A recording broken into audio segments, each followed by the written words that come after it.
From the Atlas Center at the University of Colorado, this is News Team Boulder.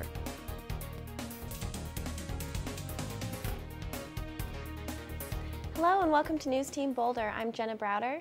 I'm Taylor Coughlin. And I'm Ashley Braun. Here's what's going on in your world.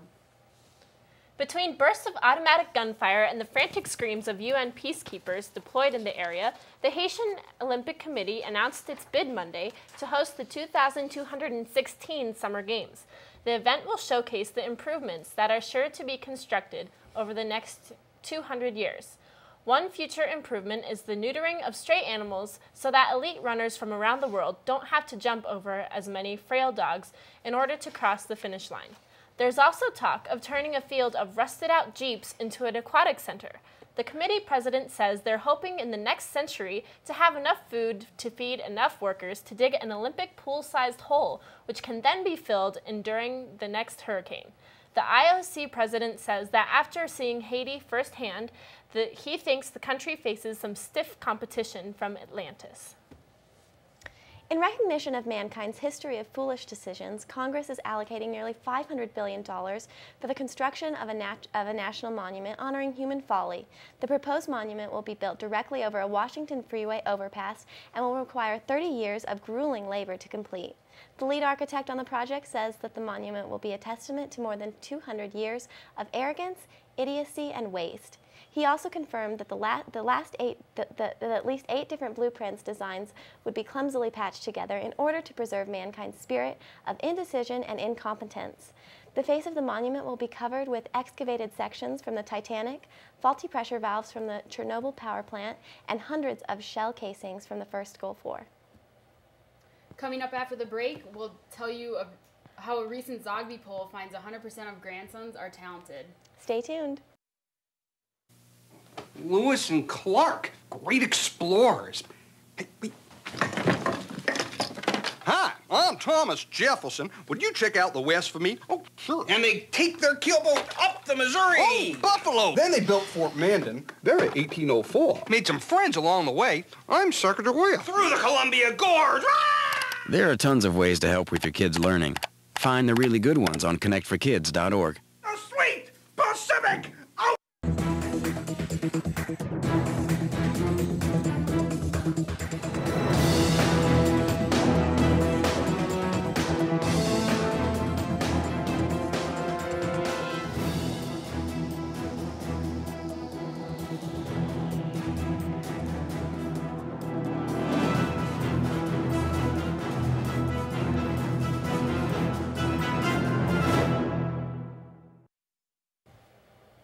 A poll of 1,500 American grandparents published Monday found that grandsons were described as very to extremely talented by all of the respondents. Participants were positive in their descriptions of the talents of grandsons in fields such as advertising, sales, choral performance, baseball, talking, crawling, making their beds, video games, and instructing their elders on proper cell phone use. A high percentage of grandchildren were described as outgoing, sharp, and looking just like Uncle Andy. Poll sources admitted that the survey was incomplete as several hundred pollsters are still unable to get their assigned grandparents off the phone. Well, that's all the time we have for today. I'm Taylor Coughlin. I'm Jenna Browder. I'm Ashley Braun. See you next time, Boulder. My bad. Oh, that was great. I said I'm Jenna Browder as I looked.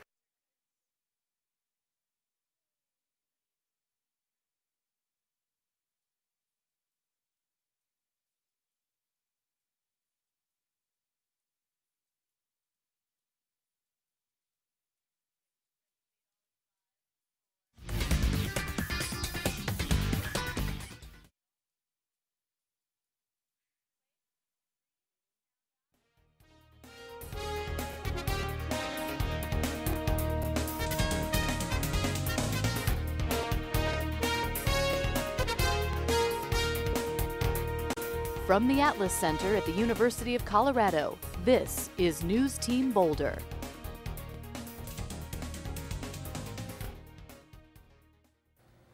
Hello and welcome to News Team Boulder. Today we have an exciting sportscast to share with you. I'm Laura Etram. I'm Brent Goebel. And I'm Matt Hanlon. The Broncos dropped their first contest at Invesco Field Mile High this season, falling to the Pittsburgh Steelers 28-10.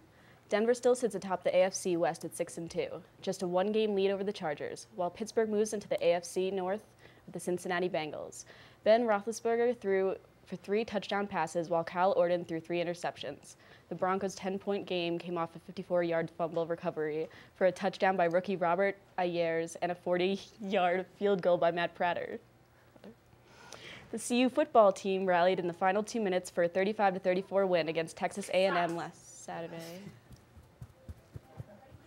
What?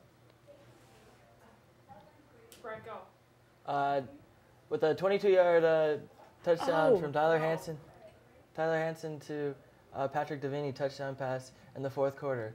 Colorado capitalized on turnovers as Anthony Perkins and linebacker Marcus Burton recovered a punt fumble. The Buffs are now 6-3 overall. The next games are against Iowa State, Oklahoma State, and of course Nebraska. They would have to win all 3 to be considered for bowl eligible. Coming up after the break, I'll tell you about some controversy in New England and how the Patriots use it to their advantage. Come on, David. Come on, David. Let's go, David. Come on. Come on, David. You got the love.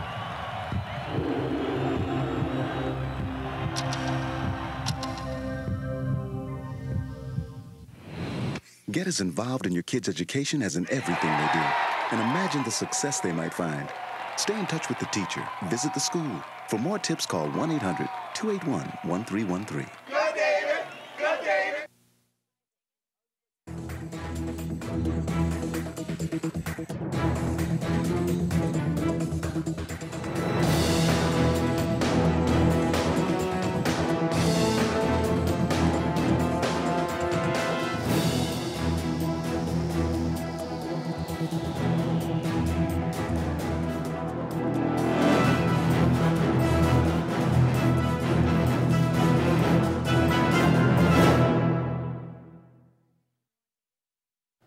New England Patriots quarterback Tom Brady said that Monday the team used Joey Porter's trash talk as a spark leading up to the Sunday's 27-17 victory over the Miami Dolphins.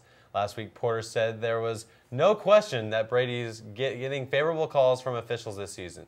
Those favorable calls stemming from an October game against Baltimore when Brady gestured that he'd been hit in the knee by a player on the ground. The referee responded by throwing a flag, giving the Pats a first down, which led to a TD. Also during Brady's short 2008 season, the NFL clarified a rule involving the blocking the quarterback, which is now referred to as the Brady rule. Well, that's all the time we have today for sports. Thanks for joining us.